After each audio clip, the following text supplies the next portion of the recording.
Memory. All right, a lot of times we get memory and sometimes they don't work, especially when you're buying used and anything. And back when I used to build computers in my younger days, which I'm still pretty young, maybe, I don't know. But back when I used to build computers, the trick that we used to do was take an eraser, go through the contacts, and just erase the contacts. And usually a lot of the times for video cards and memory, they usually brought them back to life. And sometimes it was hit or miss. I don't know if it was one of those snake oil type remedies, but I had good success with it. So my younger brother found this, well, bought this memory, and he bought not a 2 gig stick, but a double set of two 4 gigs of DDR3, 1866 memory, G Skill, Sniper, whatever. So he tried it in his computer, and it was only picking up one of the sticks. The second stick just didn't want to pick up. So we got the one stick going for him, put it in there, and he had no more issues with the computer. But when we plugged this one in, it didn't want to work. So it begs the question is, what is wrong with it? I mean, is it dead? Is it something that we can fix? Well, I don't know. So let's go ahead and let's pop it in this computer. So this is my Wise Thin client. If you're not subscribed, definitely got to subscribe, because doing some cool things with this, and this little thing might surprise you. It might surprise you what it could do, and it's definitely surprising me. So we're gonna pop this in, and we're gonna see if this memory works, which we know so far it doesn't, but sometimes it doesn't help to seed it in another computer, and sometimes you get lucky. Maybe the seeding in and seeding it out kind of clears it up. So got it popped in right there. Let's go ahead and fire this thing up, and let's see if we get a screen.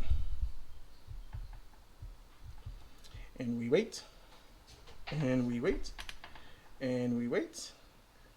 And so yeah, so far we have no screen. With this little thin client computer, we definitely would have had a screen by now. It would have had to boot up. So this thing is not working. So what can we do to try to fix it? We could do the eraser trick, and let's see if that works. Let's do the eraser trick, and let's see if this works. Sometimes I find it works, sometimes it don't, but let's try this. And all you're trying to do is just pretty much get into the little connectors and everything. Nice and easy, nothing too gorilla crazy. And if the problem's here, it will typically fix it. Anything that gets gummed up in here, like dirt, dust, sometimes any spillage, if you have any problems that get built up over here, it'll create a connectivity issue, and the memory won't run. So this usually works sometimes, and this is the quick, easiest, safest way to do this. So let's pop this memory back in. All right. Let's plug in the power. Let's get my camera angle better. There we go. All right, so we got the memory popped back in. Let's give this thing some power. Let's fire it up. Okay. One thing I like about this thin client, like I said, is a video coming out on this if it's not out already, so definitely check it out. But this thing is quiet, so and we're gonna talk about that. So let's pop back in. Computer is on, and as you can see, we're still getting no screen. So that didn't work. So now let's try something a little more extreme. So, as you can see over here, my memory is taking a bubble bath. That's right. We're gonna give this thing a bubble bath. This is very controversial. I watch a lot of YouTube videos, and there's some people that say, don't do it, it's horrible. Some people do it. I've talked about this in another video, and if you get it wet, as long as you clean it, you're good to go.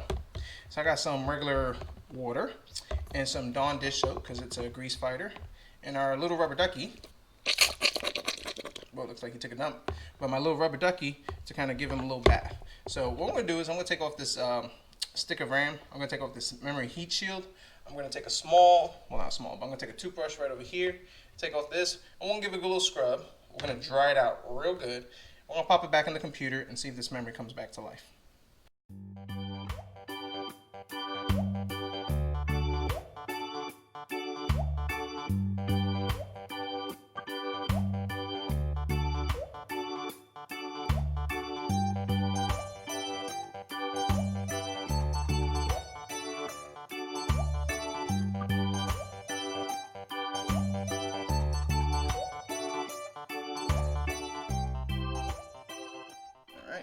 Thin client's got some power. All right, let's fire her up. Okay. Bingo. Computer is up and running. And let's see if we boot up into Windows. Come on, I want to see the Windows logo. There we go. And as you can see, we have our Windows logo up. Memory's up and running, and we're good to go. So now let's come back over here real quick. So now this heatsink and memory spreaders, we could put them back on. I might not put it back on because this memory is only going to be used primarily just for this thin client or just for other small projects I'm going to do. If I was going to do a little overclocking, maybe it might help or anything. So yeah, I don't know if I'm going to put it back on. It is kind of cool, so maybe I will put it back on. So let's recap. Computer's booting up. Memory's working after she took a fun little bath, and we have no issues whatsoever. You've seen it yourself, bubble bath with our little computer and our little rubber ducky, and they got to spend time together. So yeah, comment down below, let me know what you think, suggestions, ways that you guys have fixed bad memory or anything like that, or your experience with bad hardware. I've usually used in the past just scrubbing with alcohol, some QD electronic cleaner, and I've had success for that. But I was curious if this underwater fishing, not underwater fishing, but this underwater cleaning bath time, because I've seen people put it in a dishwasher, worked pretty well. So thanks for watching. Subscribe if you're not, and we'll see what we come up with next.